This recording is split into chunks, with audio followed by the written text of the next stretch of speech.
This is our second reading concerning the introduction to the Cambridge World Prehistory, Volume 1, covering Africa, South and Southeast Asia, and the Pacific. Introduction, DNA. The study of human molecular genetics, made possible through the elucidation of the structure of DNA by Watson and Crick in 1953, has in recent years contributed increasingly to the understanding of prehistory. Archaeogenetics, the study of the human past using the techniques of molecular genetics, now provides a framework for investigating the out-of-Africa expansion of our species, Homo sapiens, and the means of elucidating its latter population history. It is also informative about the earlier hominin species, Homo neanderthalensis. DNA is the genetic material in all life forms that contains the information determining the form and function of the organism. All organisms, whether humans, fungi, or bacteria, consist of cells. These cells are largely constructed of four macromolecular building blocks: proteins, lipids, carbohydrates, and nucleic acids, both RNA and DNA. DNA works as the blueprint within each cell for the synthesis of the proteins. The structure of DNA is a double-stranded linear molecule, the so-called double helix.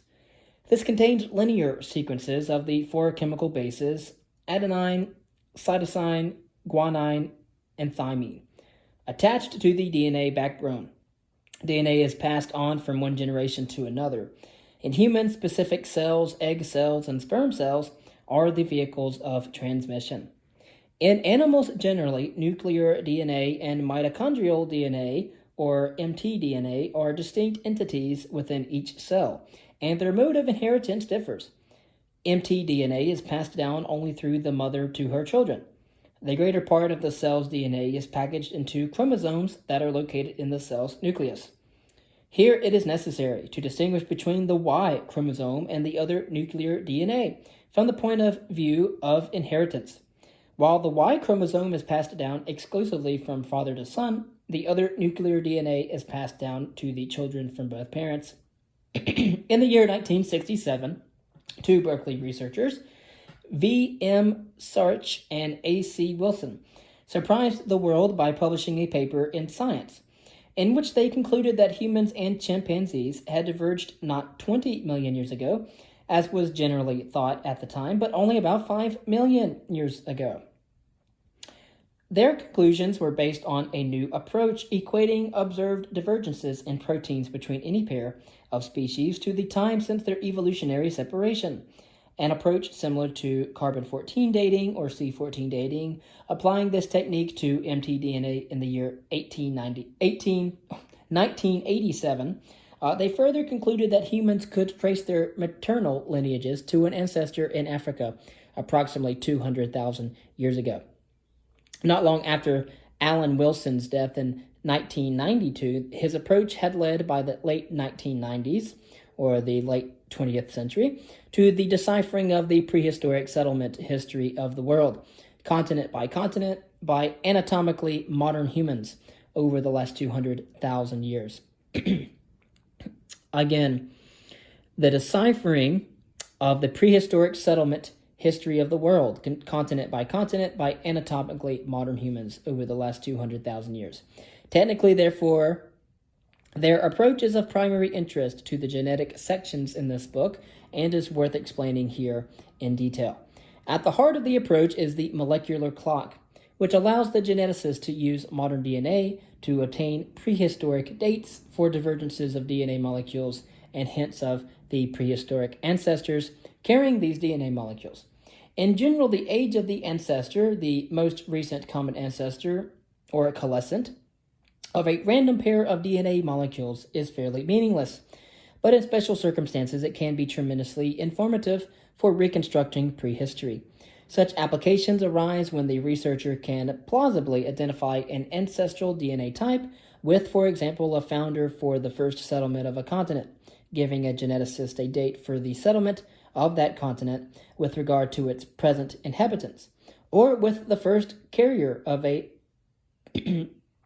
lactase persistence genotype, allowing for this prehistoric person and his or her descendants to drink milk in adulthood and therefore benefit from the invention of dairy farming. Or with the first house to inhabit clothes rather than body hair, giving a minimal date for the first man-made clothes. The molecular clock is based on naturally occurring DNA mutations and assumes that the DNA stretch of interest acquires mutations, while it is passed down over the generations at a constant mutation rate. For the avoidance of confusion, the molecular clock is not assumed to be a hypothetical molecular metronome, where the mutations are spaced out in time at a fixed interval. Rather, the average of mutation rate is of a DNA section in a recent millennium is assumed to be the same as the average mutation rate in a prehistoric millennium. Akin to uncalibrated radiocarbon dating, the assumption of the molecular clock would not hold true if, for example, the DNA mutation rate depended on generation times or cosmic radiation, and if such parameters were quite different in the past. In practice, however, generation times among current human cultures from the equator to the Arctic Circle are very similar, and therefore may reasonably be assumed to have been so also in prehistory. Discrepancies among fast mutation rates directly measured in modern paternity casework and slow mutation rates measured using archaeological or fossil benchmarks are not yet fully resolved, although research on the problem has begun. Different types of DNA are inherited in different ways, and this feature is useful to exploit when applying the molecular clock.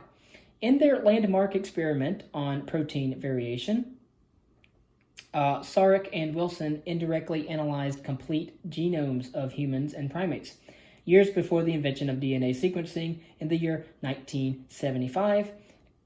This approach of analyzing whole genomes is reasonable when species separations are under consideration.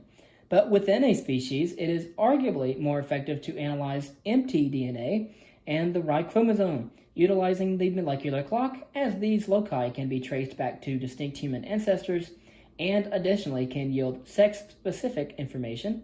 For example, a military expedition might leave Y chromosomes of males in the resident population, while a true colonization would involve both males and females, the latter, females, leaving its footprint in the empty DNA lineages.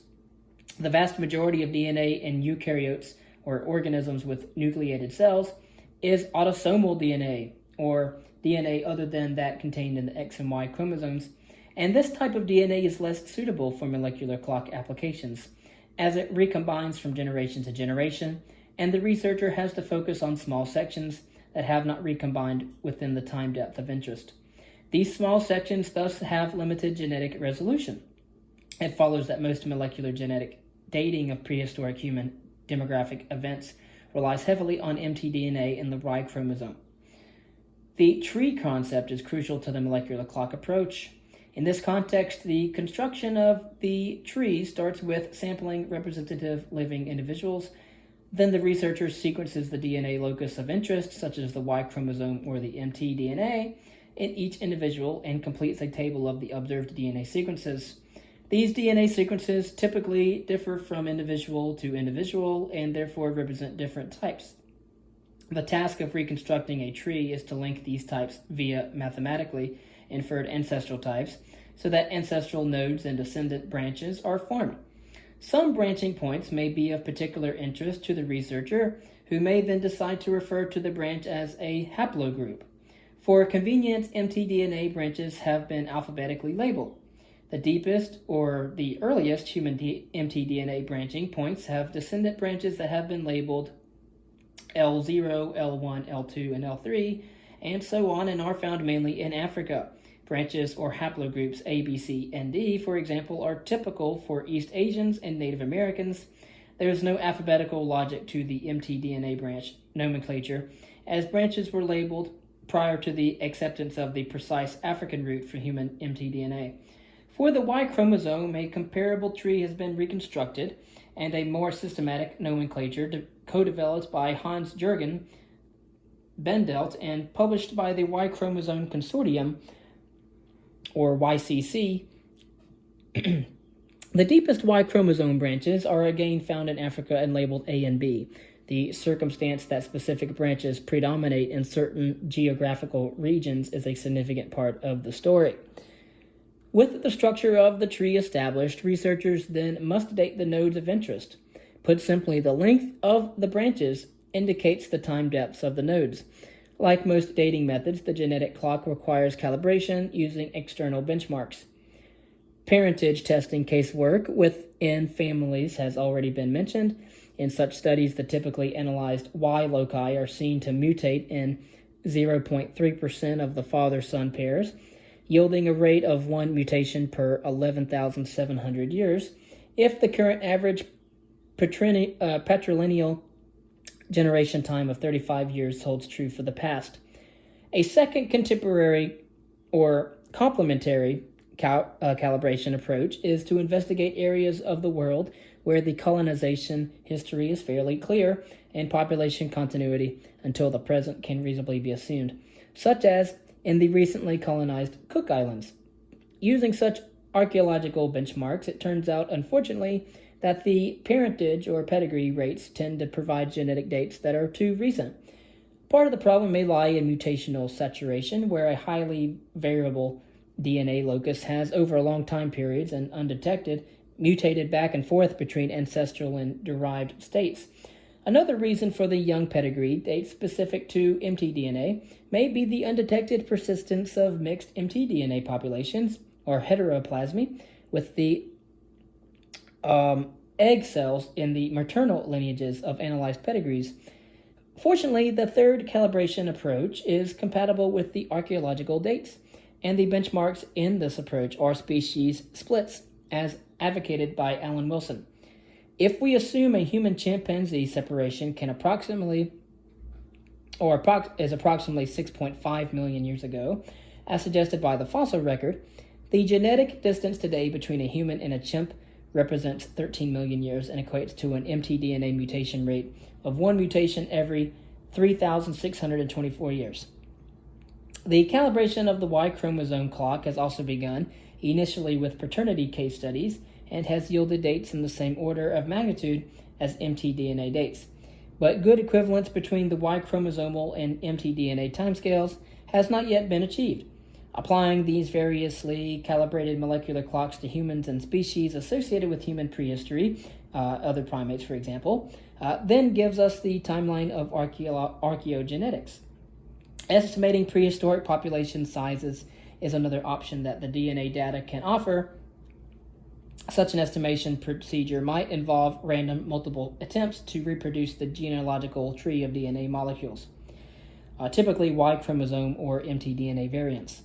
Linking the living individuals carrying these DNA variants today, these multiple reproduction attempts are carried out by computer and assume various plausible settings for the current population size, prehistoric generation time, prehistoric family size, DNA mutation rate, time depth for the population in question, form of growth curve, including periods of increase or decrease and other parameters. Then the best prehistoric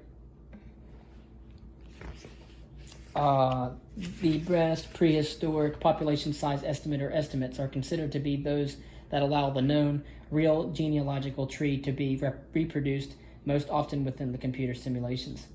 Admixture studies are altogether another developing field of human genetics that can yield insights into the prehistoric behavior of humans at the level of human groups. The possible prehistoric existence of genetically distinguishable human groups per se, can be distinguished and disentangled by the popular structure software. The next logical step is estimating prehistoric admixture between groups, for example, between Neanderthals and modern humans, or between incoming farmers and resident hunter-gatherers by spatial or geographic computer simulation. This geographically explicit modeling approach is a recent development and has already yielded useful inferences from modern DNA, which can then be compared to the results obtained directly from ancient DNA, as discussed in various sections of this book. And so the evolution, expansion, and migration of human Y chromosomal types across the world, for example, the Y chromosomal tree and the proposed geographical spread, are simplified In the process, the timescale is an estimate based on the mtDNA dates. For example, the Y branch F encompasses numerous important subbranches such as J, Middle East, and macrobranch K, encompassing M through R, which are not detailed in the maps for reasons of clarity. Type O occurs at around 1% frequency in the Americas. Evolution, expansion, and migration of human DNA types across the world. For example, the mtDNA tree and the proposed geographical spread are simplified. And so we can mark to about, in different areas, spanning to about 200,000 years ago to around 2,000 years ago. And we're talking about certain temperatures and dispersals, different groups and migrations. A brief remark on the out of Africa before we talk about ancient DNA. The fossil hominin discoveries in eastern and southern Africa during the early 20th century, not least of Australopithecus, soon led to the general view that the key to early human origins lay in Africa. The rich discoveries of fossil remains later in the century left little doubt that it was in Africa that the transition from Australopithecus to Homo erectus had taken place. Already by the end of the 19th century, the discovery of fossil hominin remains in Southeast Asia, now classified as representing the species Homo erectus, and later of fossil remains of Peking man in China, posed questions about the origins of our own species. Had the transition from Homo erectus to Homo sapiens taken place in Europe, where the fossil remains of Neanderthal man had been recognized since the 19th century? Or did that crucial transition take place in Africa, or possibly in Southeast Asia? A compromise answer, suggested in the late 20th century, at first seemed to offer a possible solution. This was the multi-regional hypothesis, whereby ancestral lineages from East Asia, as well as from Africa and Europe, would together have contributed to the emergence of Homo sapiens. The new species would have emerged at some centrally placed location, possibly in Western Asia. This view, however, has now been comprehensively challenged by the archaeogenetic data. It should be clearly understood that the out-of-Africa scenario for the origins of Homo sapiens is based firmly on the study of DNA samples taken from living human populations around the world. Ancient DNA recovered from skeletal remains, some of them fossilized, does indeed represent another important source of data, but has not so far been recovered from Homo sapiens remains older than 50,000 years ago. This is largely because the risk of contamination by material containing DNA of recent origin, for instance deriving from museum curators, laboratory technicians, or previously analyzed samples, has proved difficult to overcome. Ancient DNA is, however, proving increasingly relevant to the study of human demographic history in more recent neothermal times, or times after 9500 BCE, and it has made particularly important contributions to the study of human evolution through the analysis of much earlier samples derived from the fossil remains of Neanderthal hominins, that is, of Homo neanderthalensis. For Neanderthal DNA is sufficiently different from modern human DNA that the risk of confusion can be avoided. The exact details of how and where and when humans evolved and spread across the planet is contentious among geneticists, but the pioneering work by Alan Wilson and colleagues has brought about the broad consensus that humans evolved in Africa fairly recently, possibly 200,000 years ago, and left from there to colonize the world with little, if any, admixture with resident hominin groups or species such as Neanderthals or Homo erectus. The long-term effective population size of the human lineage since the human-chimpanzee split roughly 6 million years ago has been calculated to be of the order of 10,000 persons. This value is based on uncertain demographic assumptions such as generation times and may in itself not be meaningful, but it is significantly smaller than the estimated population size at other points in the primate evolutionary tree. Significantly smaller again, the group leaving Africa possibly 60,000 years ago may have numbered less than a few hundred. This initial small founding population size outside Africa explains why non-Africans are fairly similar to each other genetically, whereas the diversity among Africans tends to be greater. In the fossil record, the exodus of this small group of humans from Africa around 60,000 years ago has not yet been identified. Instead, older human remains in the sites of Israel and Palestine, for example, dated to around 90,000 to 130,000 years ago, demonstrate that an earlier exodus from Africa happened but was ultimately unsuccessful in settling the world. These hominins are assigned to an archaic form of the species Homo sapiens, and it is believed that they have no successors. DNA has not been recovered from them. The robustness of these fossils, for example, prominent brow ridges, is outside the morphological range of modern humans, supporting the genetic evidence that for example, Israel and Palestine remains were probably an evolutionary dead end. Their find spot may have been at the limit of an internal African expansion that populated Africa more than 80,000 years ago. Also, there is a theoretical possibility that these robust modern humans contributed DNA to the modern Eurasian population to a very limited extent, if certain autosomal DNA variants typical for Eurasia are considered to be ancient there. Following this line of thought, it is relevant that the earliest known modern European cranium, dated to 40,000 years ago, and from Romania, is thought by some to have archaic features. Alternatively, it can be argued that all Eurasian-specific autosomal variants are descended from the African exodus of 60,000 years ago, with the African counterparts dying out since then, whereby any robust or archaic morphological features in modern Eurasians, Australians, and Americans have redeveloped by chance. And then next we will cover ancient DNA, and that will be the end of the introduction concerning DNA. Then we'll go over to languages and how language can inform prehistory, language histories and real-world histories. For example, going over cause and effect relationship and researching language prehistory, data, principles, and methods. We'll go over language data, both written and spoken.